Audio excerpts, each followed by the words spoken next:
After years of promoting them mainly for their beauty and minimal clothing, World Wrestling Entertainment is finally taking female wrestlers seriously. Today, they're hiring ladies based on how well they perform in the ring, their matches are main eventing major events, and rumors abound that women may main event WrestleMania 35. It's clear there's never been a better time to be a lady who can run the ropes. That said, women wrestlers can also be just as troubled as men behind the scenes. Officially called divas until 2016, women wrestlers often have heavier stories to tell outside the ring than they do in it. Everyone wants to hear a crazy story. Not so fabulous Moolah. The legendary Fabulous Moolah is one of the greatest and most successful pro wrestlers of all time. Unfortunately, it's becoming increasingly evident that much of Moolah's success was due to her systematically destroying countless careers of young lady grapplers who might otherwise have upstaged her someday. Newsweek compiled several accounts by women Moolah trained to wrestle, and they revealed Moolah blatantly exploited her students for decades.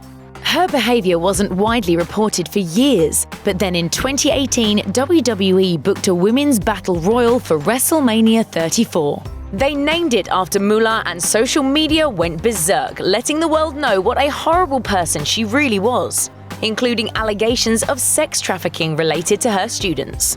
WWE quickly attempted to put out the PR fire by renaming the match and releasing a statement to Newsweek that read, "After further consideration, we believe it's best to proceed with the name WrestleMania Women's Battle Royal. What remains most important is that this historic match is part of WWE's unwavering commitment to the women's division." Cloudy days for Sunny.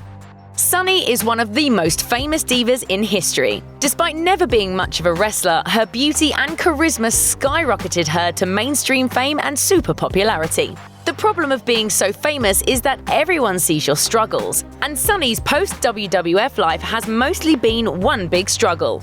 As recapped by The Gossip Life, Sunny developed a severe drug and alcohol addiction while in the WWF. Once her drug use and backstage attitude became too much to bear, she was let go. She bounced around smaller promotions for a while but could never kick her addictions. By 2011, her behavior had improved enough that WWE inducted her into its Hall of Fame, but the demons soon came calling again.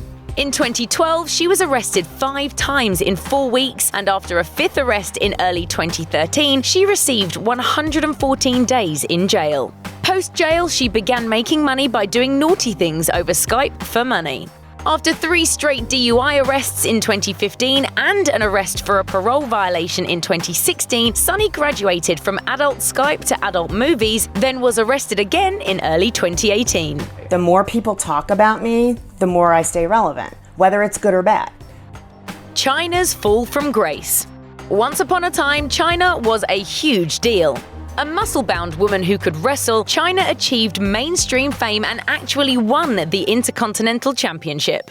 For a brief period, she was even the top contender for the WWF World Championship, though her fall from grace was sadly not nearly as brief.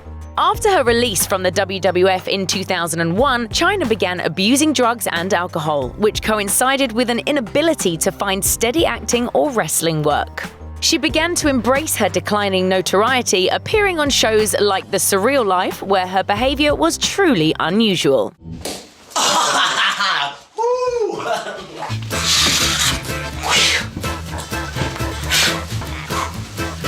Her appearance on Celebrity Rehab featured an intervention from her ex-boyfriend Sean X-Pac Waltman and a televised admission that she might be an addict. But in addition to the intervention, X-Pac was also a catalyst in Chyna finding a second career: adult movies.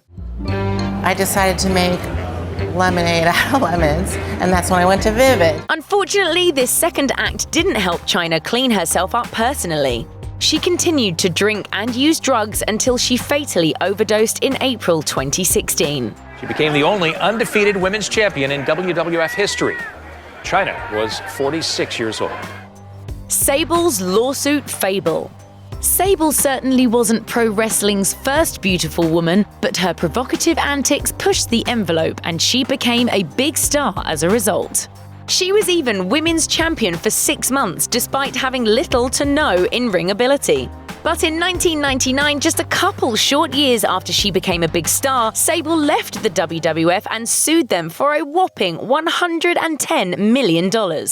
As Sable alleged in her lawsuit, the WWF was pressuring her to participate in several storylines that pushed the envelope way too far, even for her.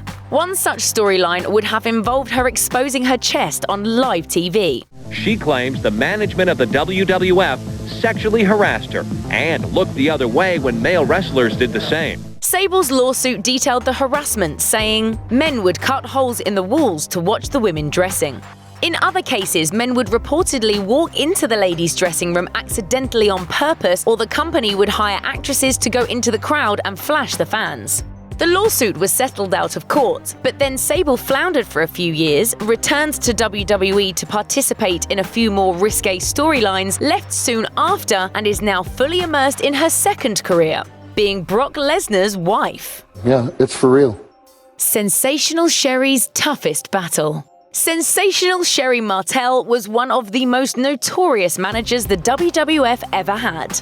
Unlike some of the more demure female personalities at the time, Sherri was known for screaming, threatening, kicking, punching, choking, brandishing weapons, and generally doing whatever it took to get her client a win. If that meant dressing up like an evil cat monster, so be it.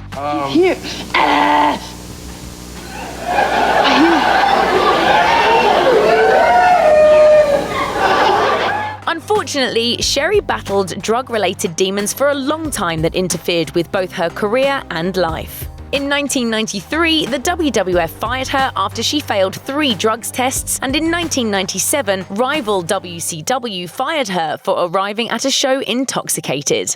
At the time of her tragic death in 2007, Sherri was battling major back pain.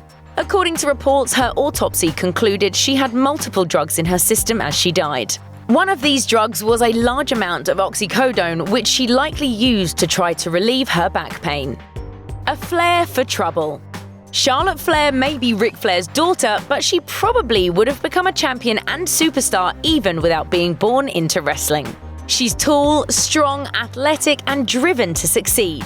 Unfortunately, she also has her father's knack for getting in unnecessary real-life trouble.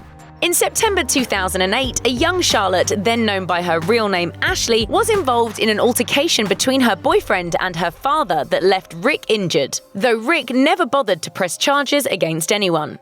The cops, however, charged Charlotte with assault on a police officer after she allegedly kicked a cop and had to be tased. In January 2009, Charlotte pleaded guilty to resisting arrest in exchange for having the cop assault charge dropped. She got 45 days in jail, which the judge turned into supervised probation and a small fine. Charlotte married the boyfriend from the brawl in 2010, divorcing him the next year. According to her book Second Nature, the divorce came after continuous domestic violence episodes became too much to bear. Honest about it, but it's really hard when people on social media are like, God, she's just like her dad, married twice. Like, I'm embarrassed of that. In the years since, Charlotte has seemingly kept the drama confined to in-ring stories, and for her sake, let's hope it stays that way. So it's a blessing. I mean, it's a mixed blessing. R-rated Asuka. One of WWE's newer superstars is Asuka, who went undefeated for over 900 days before finally losing to Charlotte Flair at WrestleMania 34. WWE is proud to present the Empress as a super powerful warrior who will probably make you cry before punching you once, but they'd rather you not focus on her decidedly family-unfriendly pre-WWE days. Earlier in her career, she was known for provocative matches, sometimes against women but also against men. In one match, she beat her lady opponent and attempted to remove her clothing while licking her ear. Don't expect that footage to show up in her next WWE hype video. Outside of the ring, Asuka was also a model and actress. However, WWE isn't likely to showcase her work on TV anytime soon. One photo shoot involved her wearing a revealing military uniform that included a swastika, while her filmography includes several films that don't actually show naughty things but strongly imply them. WWE certainly has no issue with their women being seen as beautiful, but the age of promoting looks over in-ring ability is long gone. And even when WWE did focus on looks over wrestling, Asuka pushed the envelope further than the WWE would ever have dared.